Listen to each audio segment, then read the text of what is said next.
Welcome to mega 9 TV morning paper analysis కార్యక్రమానికి స్వాగతం. ఈరోజు ప్రధాన దినపత్రికలోని ప్రధాన అంశాలను ఒకసారి చూద్దాం. ముందుగా ఆంధ్రజ్యోతి దినపత్రికను ఒకసారి తీసుకుందాం. ఆంధ్రజ్యోతి దినపత్రికలో ఈరోజు ప్రధానంగా తీసుకున్న అంశం తొలిసారి తీన్మార్. నేను హైలైట్ చేశారు. ఎట్టకేలకు అనేక సార్లు వాయిదా పడుతూ వస్తున్నటువంటి మంత్రివర్గానికి సంబంధించినటువంటి తెలంగాణ సంబంధించినటువంటి క్యాబినెట్లో కొత్త మంత్రులు, కొత్త పదవులు, ఈ విషయంలో ఎన్నోసార్లు వాయిదా పడుతూ వచ్చింది. అనేక ఆశావాహులు, మొదటి నుంచి పార్టీ కోసం కష్టపడ్డటువంటి నాయకులు ఎన్నో దగ్గర ఒక సంవత్సరం నుంచి ఎదురు చూస్తూ ఉన్నారు. కొత్తగా అవకాశం ఇస్తారు, పార్టీ కోసం కష్టపడ్డాం, మంత్రి పదవులు వస్తాయి అనేటువంటి ఆశావాహులు ఇన్నాళ్ళు ఎదురు చూస్తున్న వారికి ఎట్టకేలకు ముగ్గురు తీన్మార్ అంటూ హైలైట్ చేశారు ఈ వార్తని. తొలిసారి తీన్మార్ అంటూ ముగ్గురితో రాష్ట్రంలో మంత్రివర్గ విస్తరణ, ప్రమాణ స్వీకారం చేసిన నూతన మంత్రులు.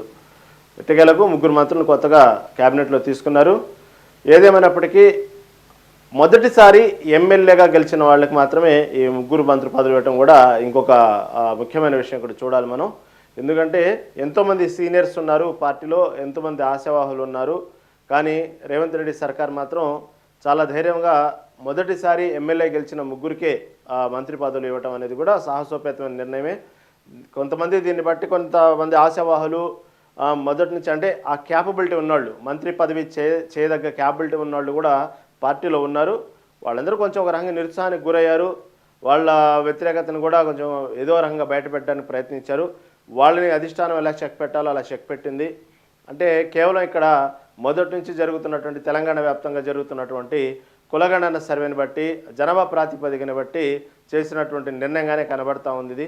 ఎందుకంటే ఆ చేసినటువంటి కులగణన సర్వేని బట్టే ఎక్కువగా కులాల వారీగా ఎవరు ఎక్కువగా నిష్పత్తి ప్రకారం ఎవరు జనాభా ఎక్కువగా ఉన్నారో ఆ ప్రాతిపదికనే ఈ మంత్రివర్గం ఇచ్చినట్టు తెలుస్తూ ఉంది.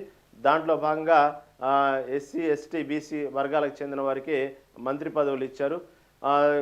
తర్వాత ఇంకా 3 మంత్రి పదవులు ఉన్నవి. ఆ 3 మంత్రి పదవులు కూడా నిన్నటి వరకు కొత్తగా క్యాబినెట్లో 5 మంత్రి పదవులు ఇస్తారు, ఒకరిద్దరిని మాత్రం మంత్రి పదవి నుంచి స్థానచలనం ఉన్నదన్నటువంటి వార్త నిన్నటి వరకు జరిగింది. అలా విధంగా వాయిదా పడుతూ వచ్చింది. గతంలో రేవంత్ రెడ్డి, అదేవిధంగా మహేష్ కుమార్ గౌడ్ ఢిల్లీలో పర్యటనలు చేయటం, వాయిదాలు పడటం, మళ్ళీ రావటం, 30వ తారీఖు అంటాం, తర్వాత తెలంగాణ రాష్ట్ర ఆయుర్వేద దినోత్సవం రోజు అంటాం, ఈ విధంగా అనేక సార్లు వాయిదా పడుతూ వచ్చినటువంటి మంత్రివర్గం ఎట్టకేలకు ముగ్గురు కులాల వారీగా జనాభా నిష్పత్తి ప్రకారం ఒక ప్రాతిపదికన మొదటిసారి ఎమ్మెల్యేలను నివారించడం అనేది చాలా అది కూడా కాంగ్రెస్ పార్టీలో. వేరే ప్రాంతీయ పార్టీలు అయితే ఇలాంటి సాహసాలు చేస్తూ ఉంటారు. కానీ ఇలాంటి జాతీయ పార్టీలో ఈ విధంగా మొదటిసారి ఎమ్మెల్యేలు గెలిచిన వాళ్ళని మంత్రి పదవి ఇవ్వటం అనేది చాలా సాహసంతో చాలా తెలివైన నిర్ణయం అనుకోవాలి. ఎందుకంటే మొదటి నుంచి రేవంత్ రెడ్డి సర్కారు తీసుకున్న నిర్ణయాలు అలాగే ఉంటున్నాయి.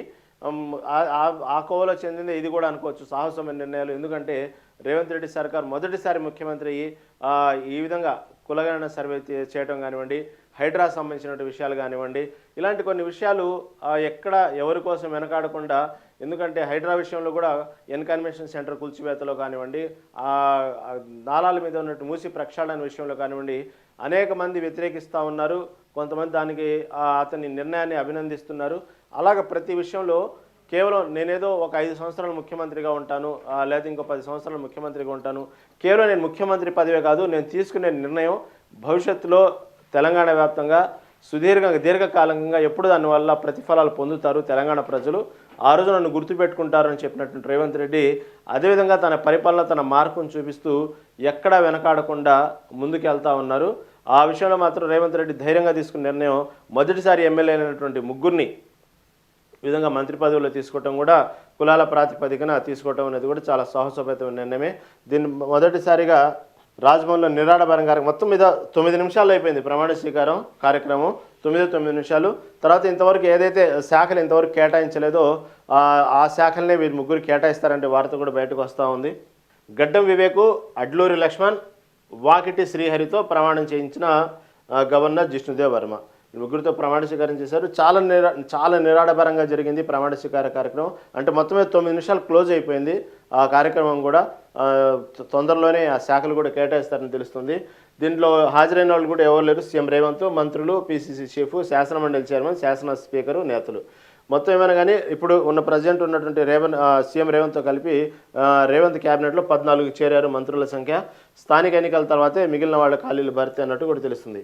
స్థానిక ఎన్నికల తర్వాత ఏదైతే మిగిలిన వాళ్ళు 3 స్థానాలు ఉన్నాయో అవి స్థానిక ఎన్నికల తర్వాతనే భర్తీ చేసే అవకాశం ఉంది. స్థానిక ఎన్నికల్లో వాళ్ళు చేసేటువంటి ఆ పార్టీ కోసం కష్టపడే విధానాన్ని బట్టి కూడా స్థానిక ఎన్నికల తర్వాత ఆ ముగ్గురు కేటాయించే ఛాన్స్ ఉంది. ఆ ముగ్గురులో ఒక మైనార్టీకి సంబంధించినటువంటి ఎమ్మెల్యేకి కూడా శాఖను కేటాయించే విధంగా మంత్రి పదవి దక్కే విధంగా వార్తలు బయటకు వస్తూ ఉన్నాయి. తర్వాత ముగ్గురులో ఈ విధంగా ఒక రకంగా అసంతృప్తులు కూడా చెక్ పెట్టారని చెప్పుకోవాలి. ఎందుకంటే అదే గనక ఈ సామాజిక వర్గాలు ఎస్సీ ఎస్టీ బీసీ సంబంధించినటువంటి సామాజిక వర్గాలకు సంబంధించినటువంటి మంత్రి పదవులు కనుక ఇవ్వకుండా వేరే సామాజిక వర్గాలకు ఇచ్చినట్టయితే పదవులు దాంట్లో దాదాపుగా చాలా మంది ఆ సామాజిక వర్గానికి సంబంధించినటువంటి కాంపిటీషన్లో ఇప్పటికీ ఈ పాటికి అసంతృప్తులు గోలగోలు చేసేవాళ్ళు, వాళ్ళు నిస్సహాయతను తెలియజేసేవాళ్ళు, లేకపోతే పదవులు రాజీనామా అంటాం, ఇలా ఒక గందరగోళం వాతావరణం ఉండేది. కానీ చాలా తెలివిగా ఎస్సీ ఎస్టీ బీసీ సంబంధించినట్టు వాళ్ళకి మంత్రి పదవులు ఇవ్వడం వల్ల ఎవరు మాట్లాడడానికి కూడా ఆ వర్గాలకు సంబంధించి ఇచ్చారు కాబట్టి అని మళ్ళీ లేనిపోని పార్టీకి డ్యామేజ్ అయ్యింది, లేదా వాళ్ళ ఇండివిజువల్గా వాళ్ళ నియోజకవర్గాల్లో డ్యామేజ్ అయ్యింది. కాబట్టి ఎక్కడ మాట్లాడలేకుండా బాధను కూడా బయట వ్యక్తపరచుకోలేని పరిస్థితుల్లో వాళ్ళు ఉన్నారు. ఆ విధంగా చెక్ పెట్టిందనే చెప్పుకోవాలి అధిష్టానం. విస్తరణలో వ్యూహాత్మకంగా వ్యవహరించిన అధిష్టానం 1 బీసీ 2 ఎస్సీలకు కేటాయించారు. అదేవిధంగా సుధన్ రెడ్డి, ప్రేమసాగర్ రావు, మల్రెడ్డి, రాజగోపాల్ రెడ్డి వీళ్ళు మాత్రం కొంచెం ఒక రకంగా బాధపడ్డట్టే కానీ వార్తలు వచ్చిన బయటికి వాళ్ళు ఒక రకంగా సీరియస్ అయినట్టు మంత్రి పదవులు వాళ్ళకి దక్కకపోవటం వల్ల. ఎందుకంటే చెప్పినటువంటి ఎవరైతే నేను చెప్పానో సుదర్శన్ రెడ్డి, ప్రేమసాగర్ రావు, మల్రెడ్డి, రాజగోపాల్ రెడ్డి వీళ్ళు ఒక రకంగా చెప్పాలంటే ఇవ్వదగ్గ క్యాపబిలిటీ ఉన్న వాళ్ళే, ఇచ్చే అవకాశం ఉంది. వాళ్ళంతటి సీనియర్లే, పార్టీలో వాళ్ళు మొదటి నుంచి కష్టపడ్డ వాళ్ళే, వాళ్ళకు పరిపాలన విభాగంలో మంచి అనుభవం ఉంది, అవగాహన ఉంది. కాబట్టి వాళ్లకు 100% ఆ పదవి వచ్చింది అనేటువంటి వాతావరణం మొత్తం మీద గాంధీ భవన్లో ఉన్నటి వరకు ఆ వాతావరణం ఉంది. వాళ్ళు కూడా కుటుంబ సభ్యులకు సంబంధించి వాళ్ళు కూడా మంత్రి పదవి వస్తుంది అని చెప్పుకునే ఉన్నారు. వాళ్ళ ఏర్పాట్లు కూడా ఉన్నారు. ఒక రకంగా చెప్పాలంటే ఒక్కసారిగా ఎవరు ఊహించిన విధంగా. ఎందుకంటే 1కి 10 సార్లు ఢిల్లీ వెళ్ళటం రావటం ఎప్పుడెప్పుడు ఎన్నోసార్లు వాయిదా పట్టడం, మంత్రివర్గ విస్తరణ అంటాం ఇన్నప్పుడు ఎవరు ఊహించలా. మొదటిసారి ఎమ్మెల్యేలకి ఈ విధంగా మంత్రి పదవులు రాబోతుందని ఊహించలా. ఎవరికి వాళ్ళు ఇలా మల్రెడ్డి, రాజగోపాల్ రెడ్డి, సుదర్శన్ లాంటి వాళ్ళు, సుదర్శన్ రెడ్డి, ప్రేమసాగర్ లాంటి వాళ్ళు, ఇంకా కొంతమంది వాళ్ళందరూ కూడా సీనియర్సు, పార్టీలో కష్టపడ్డ వాళ్ళు, వాళ్ళకు ఒక క్యాపబిలిటీ ఉన్నవాళ్ళు, వాళ్ళు ఎక్స్పెక్ట్ చేశారు వాళ్ళలోనే పోటీ ఉండిద్ది అనుకున్నారు. కానీ ఈ విధంగా మహేష్ కుమార్ గౌడ్, సీఎం రేవంత్ రెడ్డి, కేసీ వేణుగోపాల్తో కలిసి అక్కడ ఉన్నటువంటి ఢిల్లీలో పదే కూర్చొని ఈ విధంగా అధిష్టానం దగ్గర ఇంత పావులు కదుపుతా ఉంటే చాలా సస్పెన్స్గా అందరూ ఎదురు చూస్తారు. తెలంగాణ ఇటు పక్క గాంధీ భవన్లో కానివ్వండి, ఇటు తెలంగాణ వ్యాప్తంగా కార్యకర్తలు కానివ్వండి, కాంగ్రెస్ కానివ్వండి, ఈ పేర్లు విడుదలప్పుడు చాలా సస్పెన్స్గా ఉంది. మొత్తం కాంపిటీషన్ అంతా వీళ్ళలోనే ఉంది. ఎవరు ఎక్స్పెక్ట్ చేయలేదు 3 పేర్లు వస్తాయని. కానీ వాస్తవంగా వాళ్ళే ఊహించలేదు. దానికి చెప్పినటువంటి అడ్లూరి లక్ష్మణ్ కూడా కొత్తగా ఎన్నికైనటువంటి మంత్రిలో అడ్లూరి లక్ష్మణ్ అదే వ్యాఖ్యలు చెప్పారు. నేను కళ్ళ కూడా ఊహించలేదు, నేను మొదటి నుంచి కార్యకర్త స్థాయి నుంచి పార్టీ కోసం కష్టపడుతూ వచ్చాను, కానీ ఇలాగా నేను మా సంబంధించినటువంటి సామాజిక వర్గానికి చేసుకున్నట్టు మా సామాజిక వర్గానికి ఈ విధంగా పార్టీ అధిష్టానం గుర్తించదని నేను అనుకోలేదు.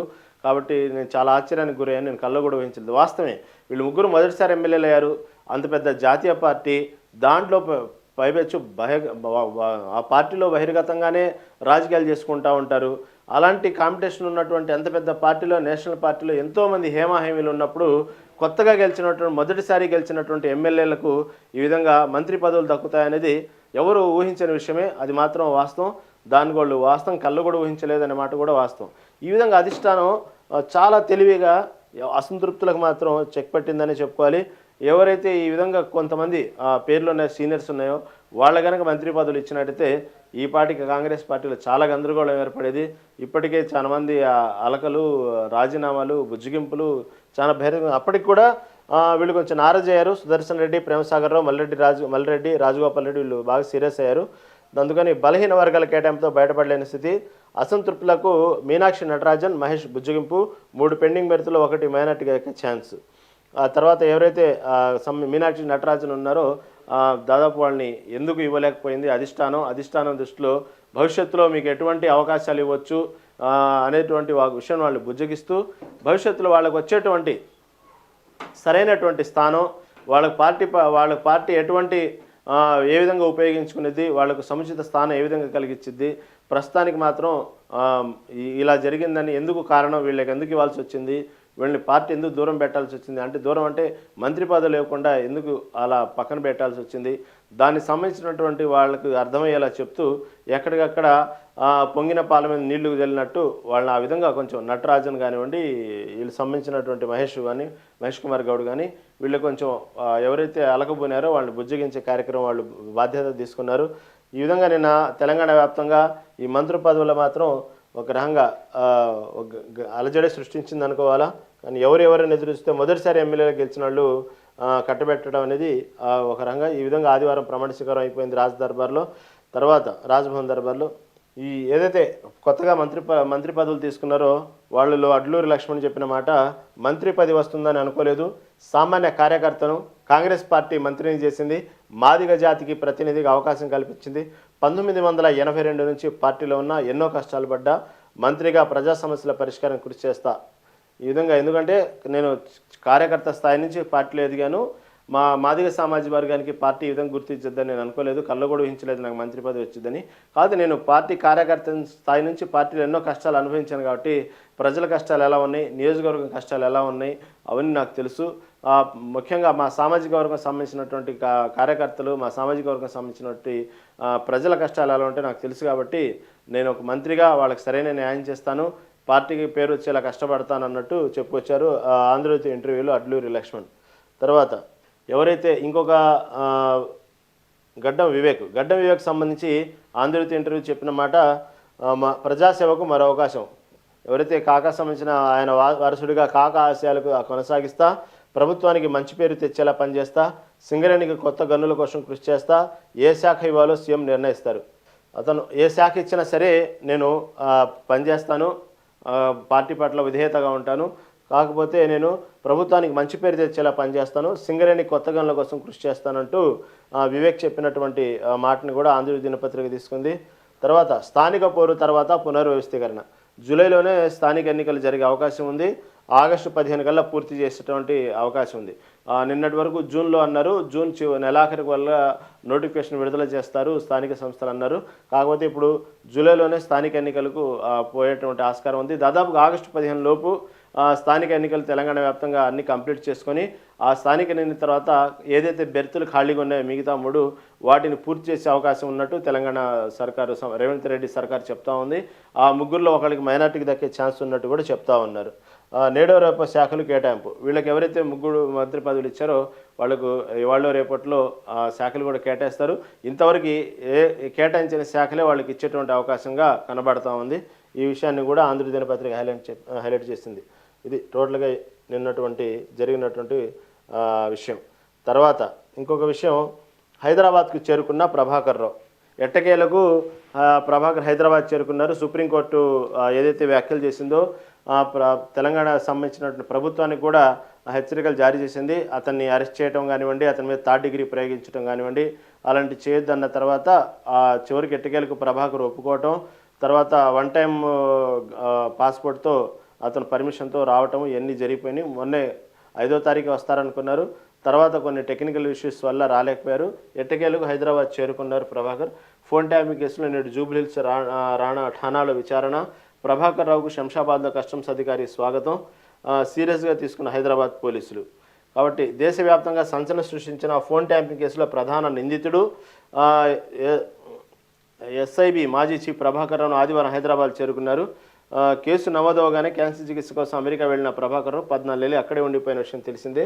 కేసు దర్యాప్తు చేస్తున్న సిట్ అధికారులు ఆయన పాస్పోర్ట్ రద్దు చేయించారు.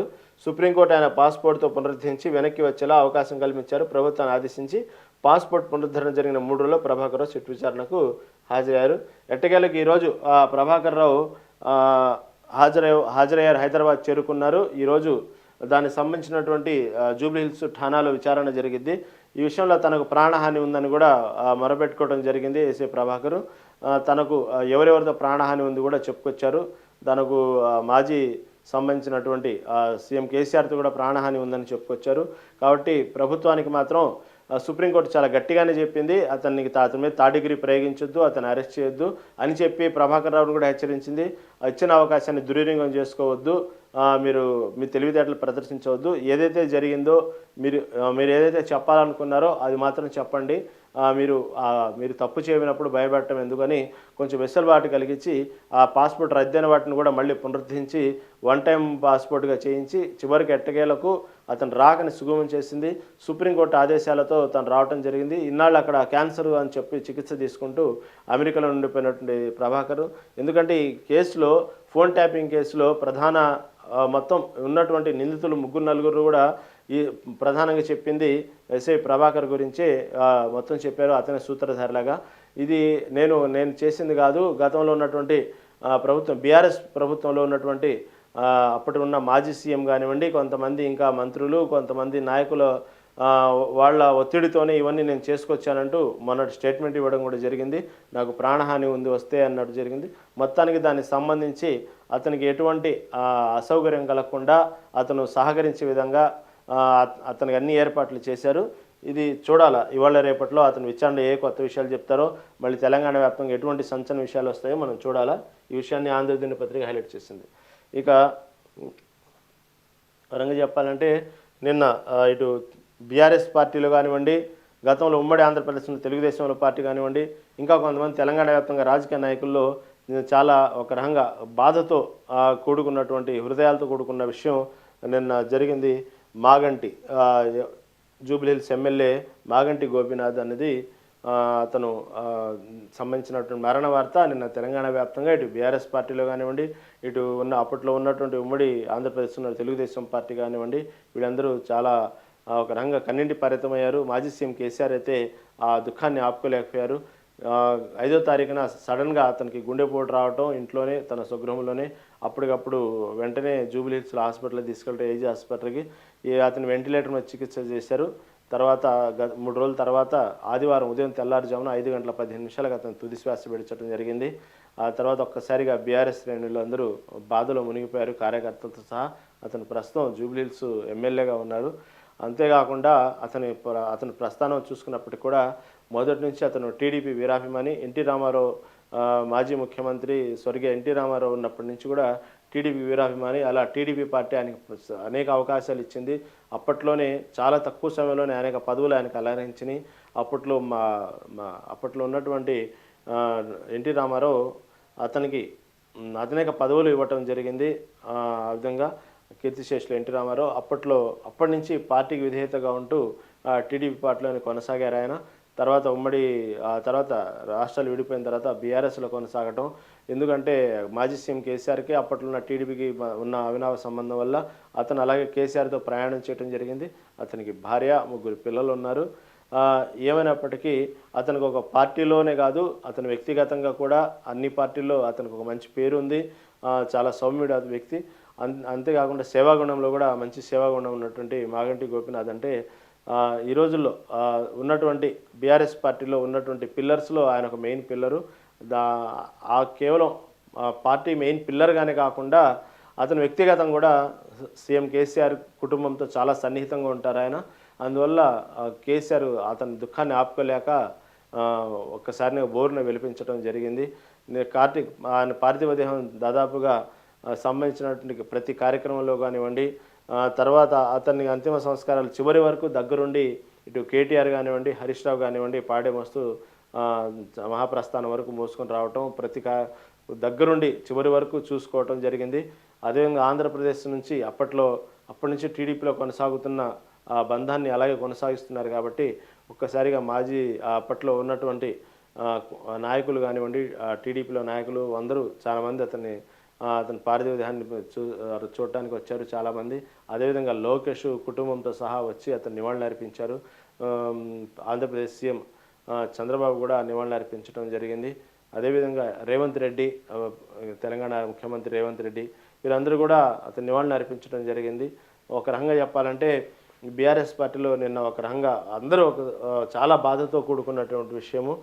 ఆహ్, సీఎం రేవంత్, భట్టి నేతలు, కన్నీటి పర్యంతమైన మాజీ సీఎం కేసీఆర్, ఆసుపత్రి నుంచి మహాప్రస్థానం వరకు మాగంటి కుటుంబం వెంట కేటీఆర్, హరీష్, మాగంటి కుమారుడి వెంట హిమాంశు, మాగంటి కుమారుడు హిమాంశు ఇద్దరు మంచి మిత్రులు అని చెప్పుకుంటున్నారు. కాబట్టి హిమాంశు కూడా అతని కుమారుడిని, మాగంటి గోపీనాథ్ కుమారుని దగ్గరుండి ఓదార్చడం, దగ్గరుండి మొత్తం అతన్ని ఓదార్చడం జరిగింది. మాగంటి కుమారుని మాజీ సీఎం కేసీఆర్ కూడా దగ్గరుండి అతన్ని ఓదార్చడం జరిగింది. కానీ తనే దుఃఖాన్ని ఆపుకోలేక కేసీఆర్ ఒక్కసారిగా బోర్న విలిపించేశారు. అధికారిక లాంఛనాలతో అంత్యక్రియలు, ఎమ్మెల్యే కాబట్టి యూసఫ్ కూడా ఈ నెల 5వ తేదీన మధ్యాహ్నం తీవ్ర గుండెపోటు వచ్చినటువంటి విషయం తెలిసింది. ఈ విధంగా అందరూ దిగ్భ్రాంతికి గురయ్యారు. ఆ విషయంలో మాత్రం మాగంటికి ఉన్నటువంటి మంచి పేరుతో ప్రతి కార్యకర్త స్థాయి నుంచి బీఆర్ఎస్ నాయకులు అందరూ కూడా చాలా దిగ్భ్రాంతికి గురయ్యారు.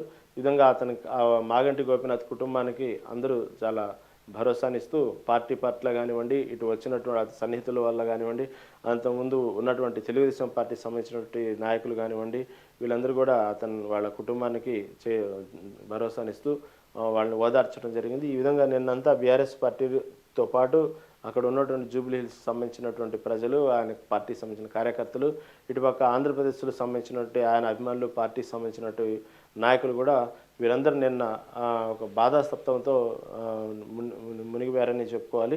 ఈ విధంగా నిన్న మొత్తం మాగంటి గోపీనాథ్ సంబంధించినటువంటి వార్తని తెలంగాణ వ్యాప్తంగా నిన్న అందరూ ఒక రంగు బాధపడడం జరిగింది. అదేవిధంగా ఇంకొక ప్రధానమైన వార్త, ఉద్యోగం రాహుల్ దగ్గర, స్కూలు బీజేపీ, కాలేజీ టీడీపీ. ఈ వార్తను హైలైట్ చేసింది. స్కూలు బీజేపీ, కాలేజీ టీడీపీ, ఉద్యోగం రాహుల్ దగ్గర అంటూ, నేను కిషన్ రెడ్డి కలిస్తే రాష్ట్ర అభివృద్ధిలో దూసుకెళ్తుంది, దత్తాత్రేయ కిషన్ రెడ్డి కుటుంబాలతో సన్నిహిత సంబంధాలు, మా ప్రభుత్వ నిర్ణయాల్లో దత్తన్న నిన్న దత్తాత్రేయ, హర్యానా గవర్నర్ దత్తాత్రేయ ఏదైతే ఆత్మకథ అనే ఒక పుస్తకం రాశారు, ఆ పుస్తకం విడుదల సందర్భంగా ఈ విధంగా కిషన్ రెడ్డి, రేవంత్ రెడ్డి, అదేవిధంగా ఆంధ్రప్రదేశ్ ముఖ్యమంత్రి చంద్రబాబు నాయుడు, అదేవిధంగా మాజీ ఉపరాష్ట్రపతి వెంకయ్యనాయుడు వీళ్ళందరూ పాల్గొనడం జరిగింది ఈ ఆత్మకథ పుస్తకం విషయంలో. అప్పట్లో దత్తాత్రేయ పార్టీకి చేసిన సేవలు కానివ్వంచి, అతను ఏ విధంగా అయితే పార్టీ పట్ల కానివ్వండి, అతని నాయకుల్లో, అతని రాజకీయాల్లో అతని ప్రస్థానం గురించి చర్చిస్తూ ఒక్కొళ్ళు వాళ్ళకు ఉన్నటువంటి అనుభవాలు, దత్తాత్రేయతో సంబంధించినటువంటి అతను చేసినటువంటి పార్టీ కోసం చేసిన త్యాగాలు ఇవన్నీ చెప్పుకుంటూ ఎవరికి వారు దత్తాత్రేయకు ఉన్నటువంటి వాళ్ళకు ఉన్నటువంటి అవినావ సంబంధాల గురించి చెప్పడం జరిగింది. ఆ విషయంలో ఆంధ్రప్రదేశ్ సీఎం ముఖ్యమంత్రి ప్రెసిడెంట్ చంద్రబాబు నాయుడు దత్తాత్రేయని అజాత శత్రువుగా, పార్టీలో ఎవరైనా ఉన్నారంటే రాజకీయాలు ఈ రోజు వరకు కూడా ఆయన అజాత శత్రువు, అందరితో సంబంధాలు ఉంటాయి, ఎవరితో శత్రుత్వం ఉండదంటూ ఆయన చెప్పడం. ఆ సందర్భంగా మాట్లాడిన మాటల్లో CM Revanth Reddy school BJP, college TDP, ఉద్యోగం రాహుల్ దగ్గర అంటూ తను చెప్పుకుంటూ, కిషన్ రెడ్డి కనుక ప్రోత్సహిస్తే తెలంగాణని ఇంకా పరుగులు పెట్టిస్తాను, కిషన్ రెడ్డి ప్రోత్సాహం కావాలన్నట్టు రేవంత్ రెడ్డి చెప్పిన మాటను హైలైట్ చేశారు. నేను కిషన్ రెడ్డి కలిస్తే రాష్ట్ర అభివృద్ధిలో దూసుకెళ్తుంది, దత్తాత్రేయ కిషన్ రెడ్డి కుటుంబాలతో సన్నిహిత సంబంధాలు, మా ప్రభుత్వ నిర్ణయాల్లో దత్తన్న, పీజీఆర్ స్ఫూర్తి, ప్రస్తుతం జంట నగరాల్లో ఇలాంటి నేతల కొరత ఉంది. ఈ విధంగా రేవంత్ రెడ్డి చెప్పుకొచ్చారు. అతనికి మాత్రం దత్తాత్రేయను పీజీఆర్ఏ స్ఫూర్తి, వాళ్ళ స్ఫూర్తితోనే నేను ప్రభుత్వాన్ని నడిపిస్తున్నాను, నేను కిషన్ రెడ్డి కలిస్తే తెలంగాణ రాష్ట్రాన్ని ఇంకా పరుగులు పెట్టిస్తాం అభివృద్ధి బాటలో అంటూ చెప్పుకొచ్చారు సీఎం రేవంత్ రెడ్డి. ఆ మాటని హైలైట్ చేసింది. దత్తాత్రేయ జీవిత చరిత్ర పుస్తక విషయంలో సీఎం రేవంత్, నేను ఈ స్థాయిలో ఉండటానికి దత్తాత్రేయ కారణం అంటూ కిషన్ రెడ్డి ఏ విధంగా అయితే పార్టీలో బీజేపీలో ఒక క్రమశిక్షణగా, నిబద్ధతగా పార్టీలో ఎలా ఎదిగాము అనే విషయంలో మాత్రం నాకు స్ఫూర్తి మాత్రం దత్తాత్రేయ అంటూ కిషన్ రెడ్డి చెప్పుకొచ్చిన వ్యాఖ్యల్ని ఇక్కడ హైలైట్ చేశారు. పార్టీలో ప్రస్తుతం ఉన్నటువంటి పార్టీలు అంటే ఇలాంటి నాయకులు కొరవయ్యారు నేటి సమాజంలో, నేటి రాజకీయాల్లో అని చెప్పుకొస్తూ దాంట్లో భాగంగా మాజీ ఉపరాష్ట్రపతి వెంకయ్యనాయుడు చెప్పుకొచ్చింది, ఈ రోజుల్లో పార్టీలు మారటం అనేది డైపర్లు మార్చినంత ఈజీగా మార్చేస్తున్నారు, అది చాలా బాధ కలుగుతుంది అంటూ చెప్పుకొచ్చారు వెంకయ్యనాయుడు. అదేవిధంగా జెంటిల్మెన్కు ప్రతిరూపం దత్తాత్రేయ అంటూ చంద్రబాబు నాయుడు, ఆయన ఒక జెంటిల్మెన్ ఎవరంటే ప్రతిరూపం ఎవరంటే దత్తాత్రేయనే. ఎందుకంటే ఆయన రాజకీయాల్లో ప్రతి వాళ్ళకు ఒక అజాత శత్రువు, ఆయనకు ఎవరు శత్రువులు ఉండరు, అన్ని పార్టీలతో సన్నిహిత సంబంధాలు ఉంటాయి. ఎందుకంటే ఆయన ప్రతి సంవత్సరం తన సొంతంగా అలేబలే కార్యక్రమం నిర్వహిస్తూ ఉంటారు తెలంగాణలో. అందరినీ, అన్ని రాజకీయ పార్టీలను ఏకం చేస్తారు. అక్కడ రాజకీయాలకు అతీతంగా అందరూ మిత్రులు, స్నేహితులు, బంధువుల కలయికలు ఎలా ఉంటాయో ఆ విధంగా ఆ కార్యక్రమం నిర్వహిస్తారు. ఆ విషయంలో దత్తాత్రేయ చాలా ఇంటెన్షన్‌గా తీసుకొని ప్రతి సంవత్సరం ఇలా అలేబలే కార్యక్రమం నిర్వహించడం, అందరిని ఒక చోట చేర్చడం, అక్కడ అన్నీ మర్చిపోయి వాళ్ళకున్నటువంటి శత్రుత్వాలు, రాజకీయ వైరుధ్యాలు, వర్గాలు, పోర్లు ఇవన్నీ మర్చిపోయి చాలా సరదాగా గడుపుతుంటారు. అది మనం ప్రతి సంవత్సరం చూస్తూ ఉంటాము. ఆ క్రెడిట్ మొత్తం దత్తాత్రేయకే దక్కాలి. ఆయన మొదటి నుంచి దాన్ని చాలా సీరియస్‌గా తీసుకొని అందరిని ఏకం చేస్తున్నారంటే దానికి అర్థం ఆయన పిలవగానే అందరూ వస్తున్నారంటే ఆయన అజాత శత్రువు కాబట్టే ఆ విధంగా అన్ని పార్టీల రాజకీయ నాయకులు వాళ్ళు మన దత్తాత్రేయ అనేటువంటి ఫీలింగ్తో వస్తుంటారు. సినీ ప్రముఖులు కానివ్వండి, సెలబ్రిటీలు కానివ్వండి, అందరిని ఒక చోట చేర్చి ఆ అలేబలే కార్యక్రమం చాలా ఘనంగా నిర్వహించడం దత్తాత్రేయకే సాధ్యం. అది అంత ఈజీ ఆషామాషి ఈవెంట్ కాదు. అది అలా చేయాలంటే అందరూ ఒక చోటకు రావాలంటే ఆయనకు దత్తాత్రేయ మీద ఉన్నటువంటి గౌరవం, దత్తాత్రేయ నడిచినటువంటి విలువలు, దాని ప్రకారమే ఆయన కోసం అంతగా రాజకీయ నాయకులు కానివ్వండి, సెలబ్రిటీలు కానీ రావటం, అలేబలే కార్యక్రమం సక్సెస్ చేయడం ప్రతిసారి ఎందుకు జరుగుతుందంటే ఆయన ఒక అజాతశత్రువు కాబట్టి ఆ విషయాన్నే సీఎం ఆంధ్రప్రదేశ్ ముఖ్యమంత్రి చంద్రబాబు నాయుడు చెప్పుకొచ్చారు. ఆయన ఒక జెంటిల్మెను, ఆయన ఒక అజాతశత్రువు అని చెప్పుకొచ్చారు. అదేవిధంగా బాబు వల్లే హైదరాబాద్కు బ్రాండ్ ఇమేజ్ కోమటిరెడ్డి వెంకటరెడ్డి ఈ విషయాల్లో కూడా నిన్న ఏదైతే రాజకీయాలు చెప్పుకుంటూ రాజకీయ పరిస్థితులు ఇవన్నీ ఎలా రాజకీయ నాయకులు ఉన్నారు, ఈ రోజుల్లో కొరవైపోతున్నారు మంచి రాజకీయ నాయకులు అంటూ చెప్పుకొస్తూ భాగంగా కోమటిరెడ్డి రాజగోపాల్ రెడ్డి చెప్పిన మాట, అసలు హైదరాబాద్కి ఈరోజు ఈ మాత్రం బ్రాండ్ ఇమేజ్ వచ్చి అసలు ఒక దానికంటూ ఒక ఇమేజ్ అనేటువంటి ఒక క్రియేట్ అయింది మాత్రం కేవలం చంద్రబాబు వల్లే. ఆ తర్వాత హైదరాబాద్ దినదినాభివృద్ధి చెంది ఈరోజు ఈ స్థాయికి వచ్చిందంటే ఆ పుణ్యం మాత్రం చంద్రబాబుదే అంటూ కోమటిరెడ్డి చెప్పిన విషయం. అదేవిధంగా బీజేపీ కార్యకర్తలే నా ఆస్తి తర్వాత ఏదైతే తన పుస్తకావిష్కరణ దత్తాత్రేయ జీవిత చరిత్ర ఆత్మకథ పుస్తకావిష్కరణలో దత్తాత్రేయ మాట్లాడుతూ చాలా విషయాలు చెప్పారు. ఆయన చెప్పింది మాత్రం నేను ఈ స్థాయిలో ఉన్నానంటే అది కేవలం కార్యకర్తలే, బీజేపీ కార్యకర్తలే నా ఆస్తి, వాళ్ళే నాకు ప్రధానంగా వాళ్ళు ఉండబట్టే నేను ఈ స్థాయిలో ఉన్నాను అని చెప్పుకుంటూ దత్తాత్రేయ చెప్పుకొచ్చింది. ఎందుకంటే పార్టీ ఆయనకి ఉన్నంతకాలం పార్టీలో సముచిత గౌరవం ఇచ్చారు. తర్వాత ఆయన ఒక గవర్నర్గా కూడా అతనికి పదవి ఇచ్చి ఈరోజు కూడా బీజేపీ పార్టీ అతన్ని అలా చూసుకుంటూ వస్తుందంటే కేవలం ఆయన నిబద్ధత, ఆయన క్రమశిక్షణ పార్టీ పట్ల. అదేవిధంగా నేను ఈ స్థాయిలో ఉన్నానంటే నా కార్యకర్తలే, బీజేపీ కార్యకర్తలే నా ఆస్తి అంటూ దత్తాత్రేయ చెప్పుకోవటం అందరినీ ఒక రకంగా చెప్పాలంటే చాలా ఆనందించే విషయం. ఎందుకంటే ఎవరికి వారు నా గురువు, నా గాడ్ ఫాదర్ అని చెప్పుకుంటూ ఉంటారు. కానీ దత్తాత్రేయ మాత్రం నాకు మాత్రం ఈ స్థానం ఇచ్చింది మాత్రం బీజేపీ కార్యకర్తలే అని చెప్పుకొచ్చారు. ఎవరి వారు వాళ్ళకి ఉన్నటువంటి అనుబంధం, దత్తాత్రేయతో జీవితంలో ఉన్నటువంటి ప్రయాణం గురించి ఈ విధంగా మాట్లాడుకుంటూ చాలా కోలాహలంగా, చాలా ఉల్లాసంగా జరిగింది. ఒకరికి చెప్పాలంటే ఎవరి వారు మనసు మాట్లాడుకున్నారు, అందరూ ఒక చోట చేరారు, చాలా సరదాగా గడుపుకున్నారు. అక్కడ ఉన్నటువంటి భేషజాలం, రాజకీయ విరుద్ధం మొత్తం వదిలేసి ఎవరికి వారు రాజకీయంగా ఎటువంటి సహాయ సహకారాలు మాట్లాడుకుని ఒక ప్లాట్ఫామ్గా దొరికిందా ఆ ప్లేసు. అదేవిధంగా దత్తాత్రేయతో నా అనుభవాలు పంచుకుంటూ మాట్లాడుకున్నారు. అదేవిధంగా ఉమ్మడి ఆంధ్రప్రదేశ్లో ఉన్నప్పటి నుంచి పరిచయాలు ఉన్నారు కాబట్టి అందరూ ఒక చోట చేర్చడం, ఒక చోట చేరుకోవటం, వాళ్ళ అనుభవాలు పంచుకోవటం, దత్తాత్రేయతో ఉన్నటువంటి అనుభవాలతో పాటు రాష్ట్రానికి ఏ విధంగా అభివృద్ధి చేసుకోవాలనే మాటలు కానివ్వండి, ఒక పక్క బీజేపీ సహకారం కాంగ్రెస్ కోరటం కానివ్వండి, ఈ విధంగా చాలా ముచ్చటైన వాతావరణం మొత్తం నిన్న ఆత్మకథ ఏదైతే జీవిత చరిత్ర గురించి రాసుకున్న పుస్తకం దత్తాత్రేయ ఆ సందర్భంగా జరిగిన మాటని హైలైట్ చేసింది ఆంధ్ర దినపత్రిక. తర్వాత కిషన్ రెడ్డిపై రాజాసింగ్ మొదటి నుంచి పరోక్ష వ్యాఖ్యలు చేస్తూ ఉన్నారు. ఎందుకంటే ఎమ్మెల్సీ కవిత విషయంలో కూడా ఏదైతే బీజేపీ పార్టీ బీఆర్ఎస్ పార్టీని స్వాగతించిన విషయంలో కూడా, అదేవిధంగా బీఆర్ఎస్ పార్టీని బీజేపీ పార్టీ పొత్తుకో విలీనంకో ప్రయత్నించినప్పుడు ఏదైతే ఎమ్మెల్సీ కవిత జైల్లో ఉండగానే ప్రతిపాదన వచ్చింది, దాన్ని ఖండించడం జరిగింది. ఆ విషయంలో ఆ సందర్భంగా జరిగినటువంటి మొత్తం మీద ఆ ఎపిసోడ్ మొత్తం మీద జరిగిన సంఘటనలో రాజాసింగ్ అవును ఇదంతా నిజమే, జరిగిన మాట వాస్తవమే, కాబట్టి ఆమె చెప్పిన దాంట్లో ఏం తప్పు లేదంటూ రాజాసింగ్ పరోక్షంగా ఒప్పుకోవటం జరిగింది. అదేవిధంగా ఇప్పటికిప్పుడు బీఆర్ఎస్ పార్టీ కనుక మా పార్టీ ఎమ్మెల్యేలను కొంటే సిగ్గు లేకుండా అటు వెళ్ళిపోతారు, అవసరమైతే ఆ పార్టీ గెలుపు కోసం కూడా ప్రయత్నిస్తారు, ఇప్పటికైనా గుర్తించండి, పార్టీలో చాలామంది ఈ విధంగా పార్టీ నమ్ముకుంటున్నారంటూ కూడా రాజా సింగ్ చేసిన వ్యాఖ్యలు హైలైట్ అయినాయి అప్పట్లో. ఇదే విధంగా ఈ మధ్యన కిషన్ రెడ్డి పైన కూడా పరోక్ష వ్యాఖ్యలు చేస్తూ ఉన్నారు రాజా సింగ్. దాంట్లో భాగంగా చెప్పిన మాట, వారికి చెవులున్నా వినబడవు, నోరున్నా మాట్లాడరు అనేటువంటి వ్యాఖ్యల్ని రాజా సింగ్ చేసిన వ్యాఖ్యల్ని కూడా ఆంధ్ర దినపత్రిక హైలైట్ చేసింది. తర్వాత నిన్న విడుదలైంది, నిన్న సాయంత్రం ఎంసెట్ సంబంధించినటువంటి ఆంధ్రప్రదేశ్ సంబంధించినటువంటి ఈపీఈ సెట్లో నిన్న రిజల్ట్స్ అనౌన్స్ చేశారు.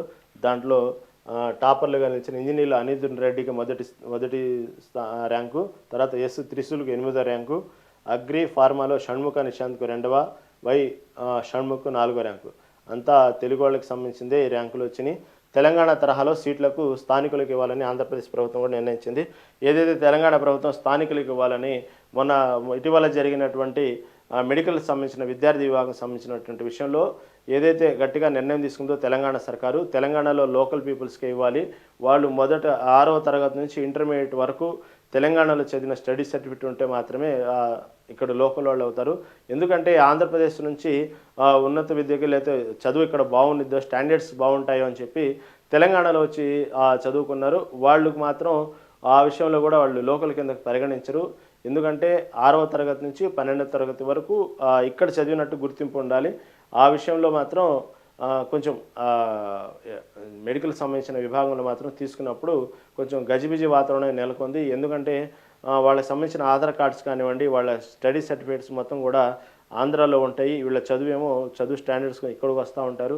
ఆ విషయంలో వీళ్ళు రాసినటువంటి ఎంసెట్ సంబంధించినటువంటి విషయాల్లో లోకల్ నాలుకలు గొడవ లాస్ట్ ఇయర్ చాలా గజిబిజి వాతావరణం నెలకొంది. ఆ తర్వాత స్థానికులకే అవకాశం ఇవ్వాలి అన్నట్టు గట్టిగా నిర్ణయం తీసుకుంది తెలంగాణ సర్కారు. అలా భాగంగానే ఇప్పుడు ఏపీలో కూడా ఈ ఎంసెట్కి మాత్రం మొదటిగా ఏదైతే లోకల్ పీపుల్స్కి ఉన్నారో ఆంధ్రప్రదేశ్ సంబంధించినటువంటి విద్యార్థులకే సంబంధించినటువంటి ప్లేస్మెంట్ ఇవ్వాలన్నటువంటి విషయాన్ని ఆంధ్రప్రదేశ్ ప్రభుత్వం కూడా నిర్ణయానికి వచ్చేసింది. ఆ విషయాన్ని కూడా ఆంధ్ర దినపత్రిక హైలైట్ చేసింది. తర్వాత డెమోక్రాట్లకు నిధులిస్తే తీవ్ర పరిణామాలు, మస్క్కు అమెరికా అధ్యక్షుడు హెచ్చరిక, ఆయనతో బంధం ముగిసినట్టే ట్రంప్. ఏదేమైనప్పటికీ కూడా ట్రంప్ మస్క్ సంబంధించిన వార్త రోజుకు ఒక రంగా వస్తుంది. చివరికి అది చిలికి గాలివానగయ్యి ఎలా తయారంటే మస్క్ ట్రంప్ వీళ్ళిద్దరూ వాళ్ళ ఉన్నటువంటి స్థానాన్ని కూడా గౌరవాన్ని కూడా వదిలేసి స్టేట్మెంట్ ఇవ్వడం మొదలుపెట్టడం జరిగింది. గత మనం వారంగా చూస్తూనే ఉన్నాం. ప్రతి విషయంలో వాళ్ళిద్దరికి పొరపచ్చులు రావటం అనేది పూర్తి స్థాయిలో వాళ్ళిద్దరి స్నేహబంధం ముగిసినట్లే అనుకోవాలి. ఎందుకంటే ట్రంప్ ఎన్నికలప్పుడు మస్క్ చేసినటువంటి హడావుడి మామూలుది కాదు. మస్క్ దాదాపుగా ట్రంప్ గెలుపుకి మ్యాక్సిమం అతను ప్రయత్నాలు అన్నీ చేశాడు. ఆ విషయంలో మస్క్ ట్రంప్ గెలవడానికి ప్రధాన కారణం ఎలన్ మస్క్ అనేది అప్పట్లో ప్రధానంగా వార్తలు వచ్చినాయి. ఒక రంగా చెప్పాలంటే ప్రభుత్వంలో ట్రంప్ ప్రభుత్వం వచ్చిన తర్వాత తెర ముందే ట్రంప్, తెర వెనుక మొత్తం పరిపాలిస్తున్న మొత్తం ఎలన్ మస్క్ అనేటువంటి వార్త కూడా ప్రపంచవ్యాప్తంగా అప్పట్లో హైలైట్ అయింది. ప్రతి విషయంలో కూడా వీళ్ళిద్దరూ చాలా ముందుకు దూసుకెళ్ళటం, ప్రతి విషయాల్లో మస్క్ ఒక్కసారిగా ఎలన్ మస్క్ సంబంధించినటువంటి షేర్ మార్కెట్లు కూడా భారీ స్థాయిలో పెరగడం అప్పట్లో. తర్వాత కొన్ని నిర్ణయాలు ఎలన్ మస్క్ ట్రంప్ అనేది ఆ స్నేహబంధం మామూలుగా లేదు. కాకపోతే వాళ్ళ మనస్తత్వాన్ని బట్టి ఇది ఎక్కువ కాలం నిలబడదు కూడా అని అప్పట్లో విశ్లేషకులు అనుకున్నారు.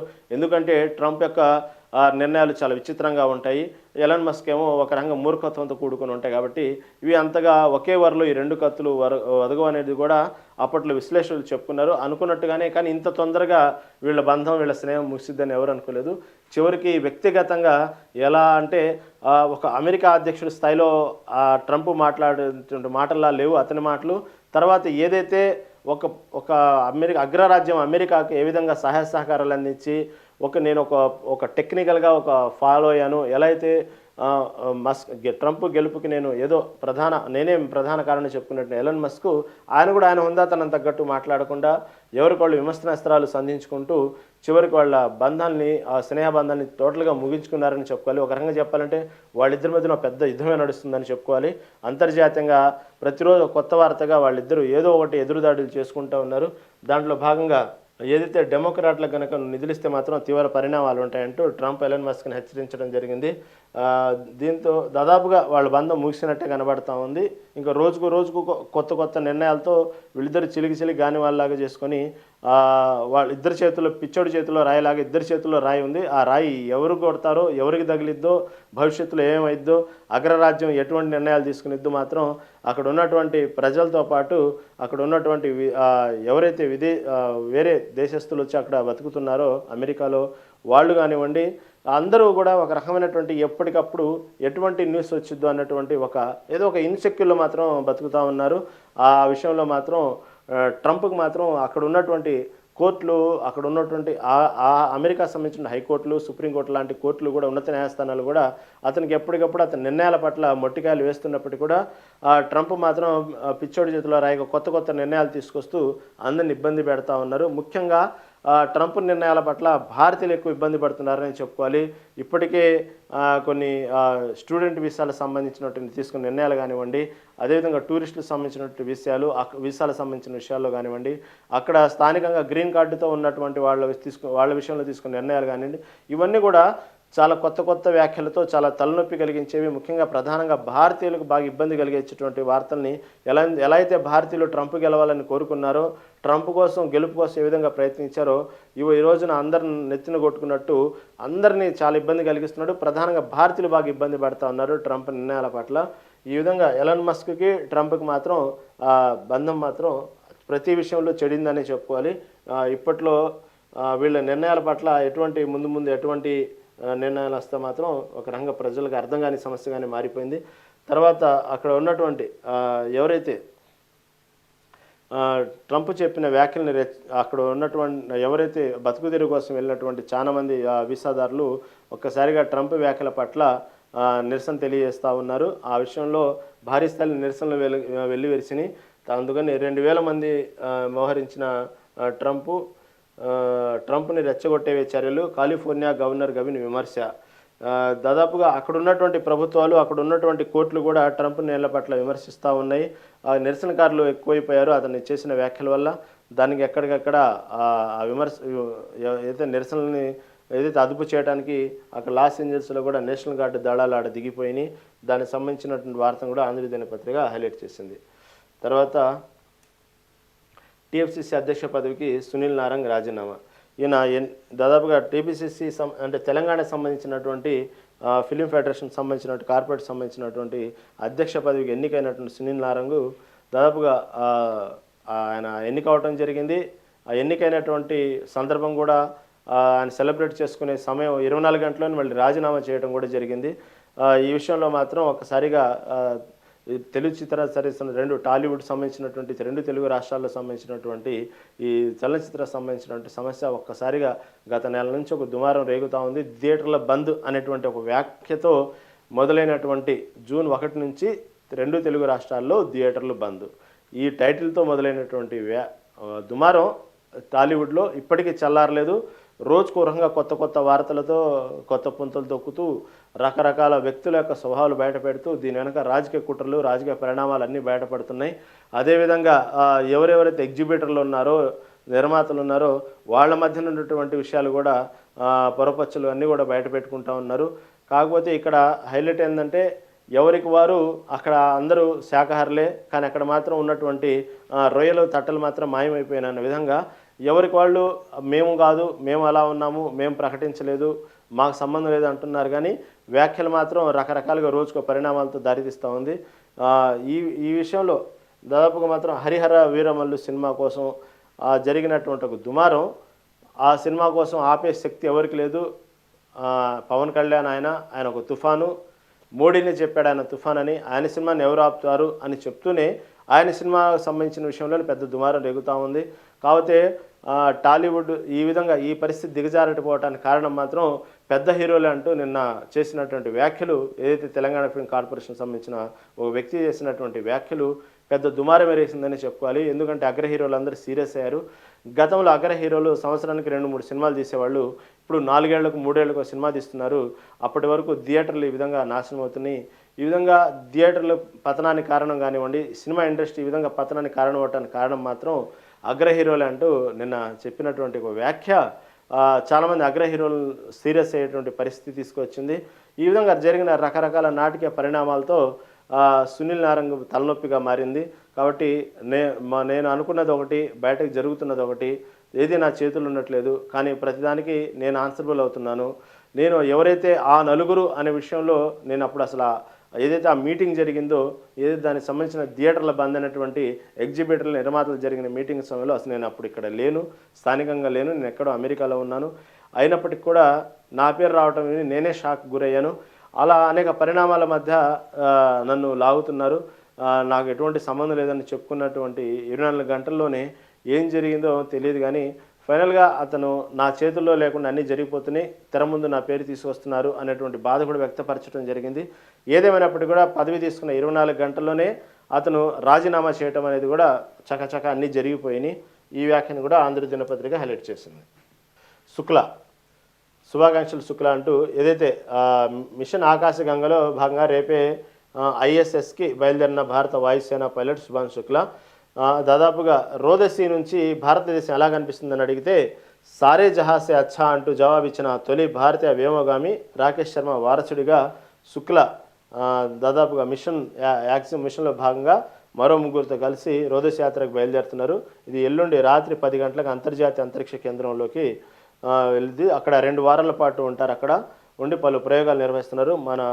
మొదటిసారిగా ఆయన తర్వాత ఆయన వారసుడిగా రాకేష్ శర్మ వారసుడిగా శుక్లా వెళ్ళబోతున్నారు. రోదసి నుంచి సంబంధించిన రాకేష్ వారసుడిగా ఆయన రోజు వెళ్ళి దాదాపుగా 40 ఏళ్ల తర్వాత ఇలా ఒక భారతీయుడు వెళ్ళటం అనేది గర్వకారణం. అంతరిక్షంలో విహరించేందుకు అమెరికాకు చెందిన ప్రైవేట్ అంతరిక్ష పరిశోధనల సంస్థ యాక్సిమ్ స్పేస్ చేపట్టిన యాక్సియం 4 అంటే మిషన్లో భాగంగా భారత వాయుసేన pilot group captain Shubhanshu Shukla మంగళవారం అంతర్జాతీయ అంతరిక్ష కేంద్రానికి వెళ్ళనున్నారు. అక్కడి నుంచి 2 వారాల పాటు అక్కడే ఉంటారు. అక్కడ అనేక ప్రయోగాలు చేసి మళ్ళీ తిరుగు ప్రయాణం అవుతారు. ఈ విషయాన్ని ఆంధ్ర దినపత్రిక హైలైట్ చేసింది. శుభాకాంక్షలు శుక్లా అంటూ.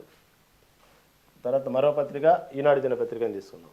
ఈనాడు దినపత్రికలో ప్రధానంగా హైలైట్ చేసింది ఈనాడు సంబంధించినటువంటి రామోజీరావు సంబంధించినటువంటి ఈనాడు అధినేత రామోజీరావు నిన్నటితో ప్రథమ వర్ధంతి పూర్తి చేసుకున్నారు. ఆయన దాదాపు నిన్న ప్రథమ వర్ధంతి. దానికి సంబంధించినటువంటి వార్తని ఈనాడు దినపత్రిక హైలైట్ చేసింది. మీ చరిత్ర అపూర్వం, మీ కీర్తి అజరామరం అంటూ చేసింది. అక్షర శిల్పికి కుటుంబ సభ్యులు ఉద్యోగులు నివాళి. ప్రథమ వర్ధంతి సందర్భంగా స్మృతివనంలో రామోజీరావుకు శ్రద్ధాంజలి. ఫిలిం సిటీలో విగ్రహావిష్కరణ. స్వచ్ఛంద సంస్థల గ్రూప్ తరపున 30 లక్షల విరాళం. ఇది నిన్న ఏదైతే రామోజీ గ్రూప్ సంస్థల వ్యవస్థాపకుడు ఉన్నటువంటి రామోజీరావు ఆయన సంబంధించిన ప్రథమ వర్ధంతి సందర్భంగా నిన్న కుటుంబ సభ్యులు మొత్తం నివాళులు అర్పించడం జరిగింది.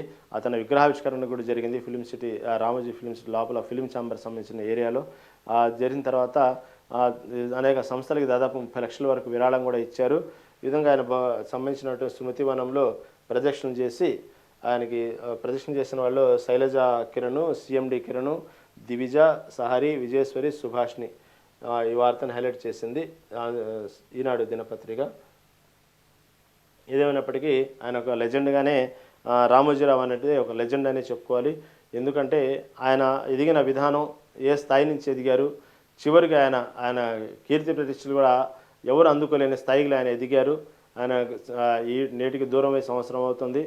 ప్రథమ వర్ధంతి జరుపుకున్నారు. ఇలా చెప్పుకుంటూ పోతే రామోజీరావు గురించి అనేక పుస్తకాలు రాసుకోవచ్చు. ఆయన ఎదిగిన విధానం, ఆయన కష్టపడ్డ విధానం, ఆయన ఎందరికో ఆదర్శమైన ఆయన ఒక వ్యక్తి ఎదగాలి అనేటప్పటికీ అనేకటువంటి కోచింగ్ సెంటర్స్లో కానివ్వండి, అనేక కాంపిటీషన్స్లో కానివ్వండి, ఎంతో ఒక వ్యక్తిని ఉదాహరణగా తీసుకుంటారు. అలాంటి వ్యక్తులు రామోజీరావు జీవిత చరిత్రను కూడా చెప్తున్నారంటే ఆయన ఏ విధంగా కష్టపడి పైకి వచ్చారో అందరికీ తెలిసిన విషయమే. మొదటి నుంచి కూడా రామోజీరావు పేరు చెప్పుకుంటుంటారు.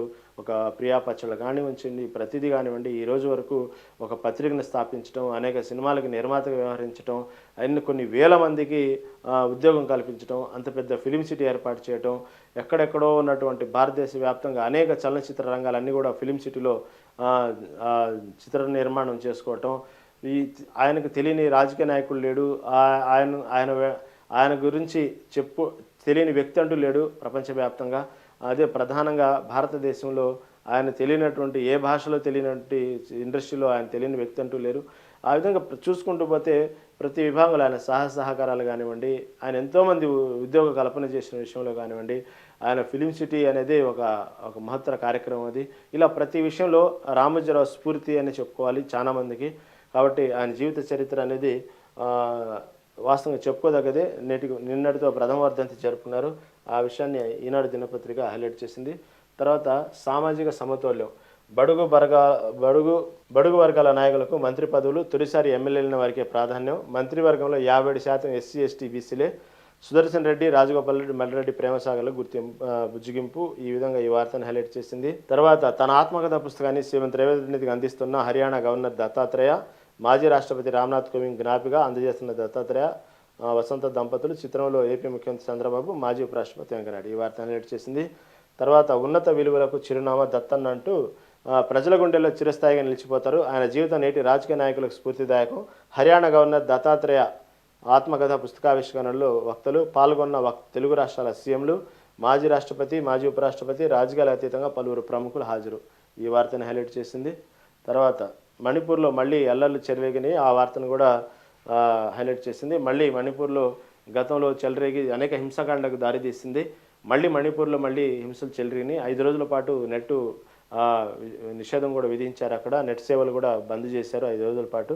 మళ్ళీ మణిపూర్లో అల్లర్లు చెలరేగిన అది ఏ స్థాయికి వెళ్తాయో మళ్ళీ చూడాలి. అది తర్వాత నేడు కాళేశ్వరం కమిషన్ ముందుకు హరీష్ రావు.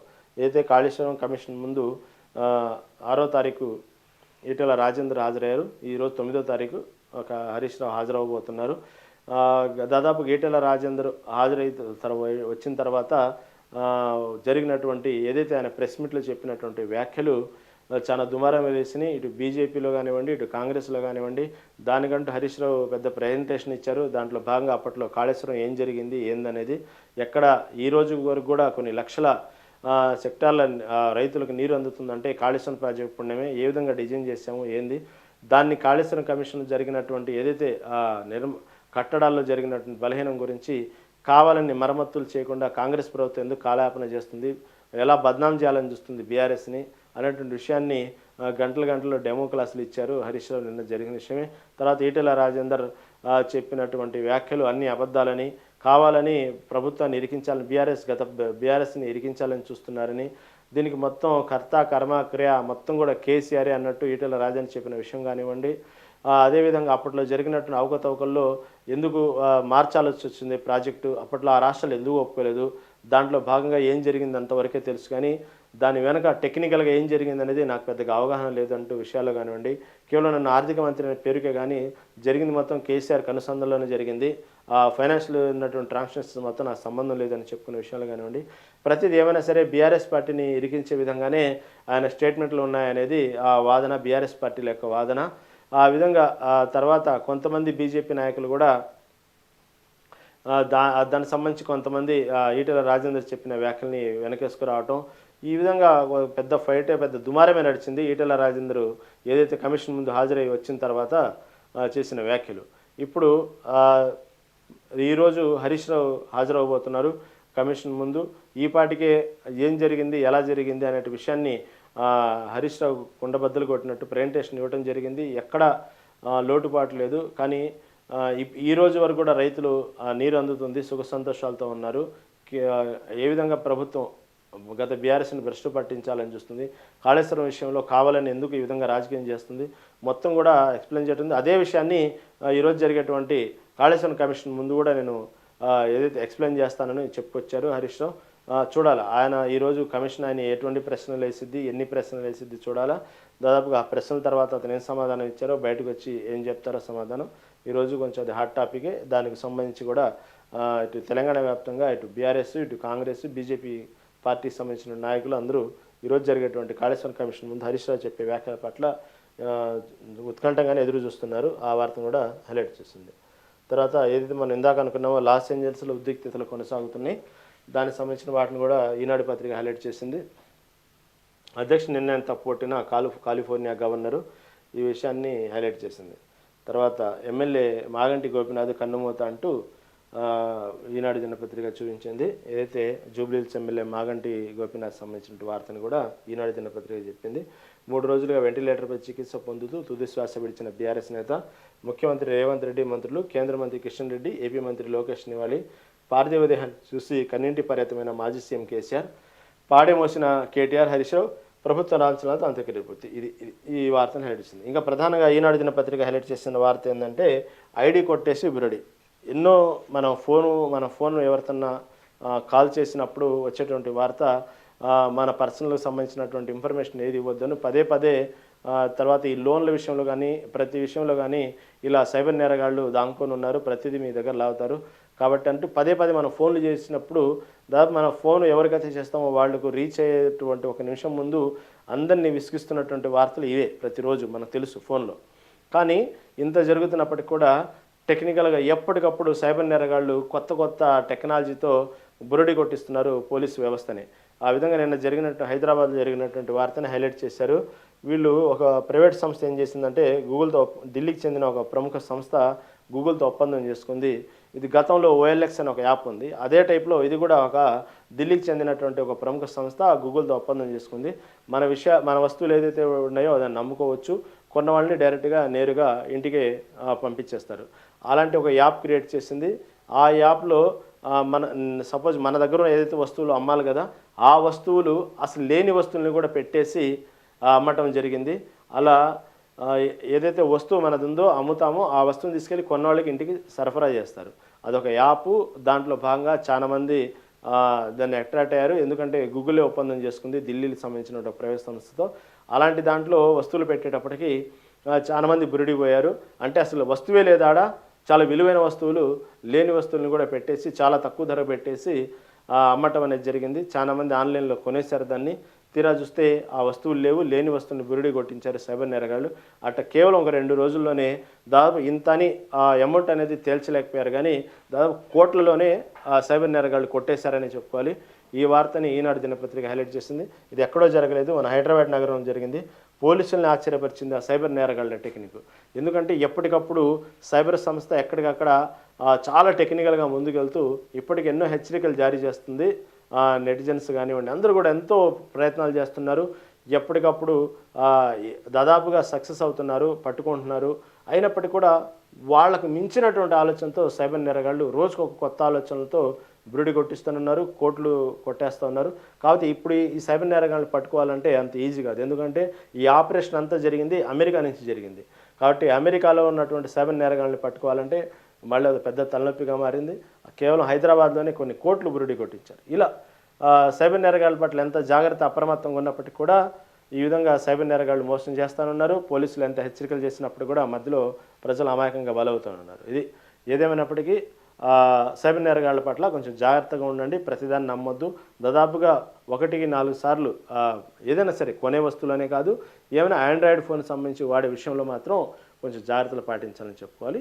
ఇది ఈరోజు దినపత్రికల ప్రధాన అంశాలను ఒకసారి చూస్తూనే ఉండండి. Mega 9 TV.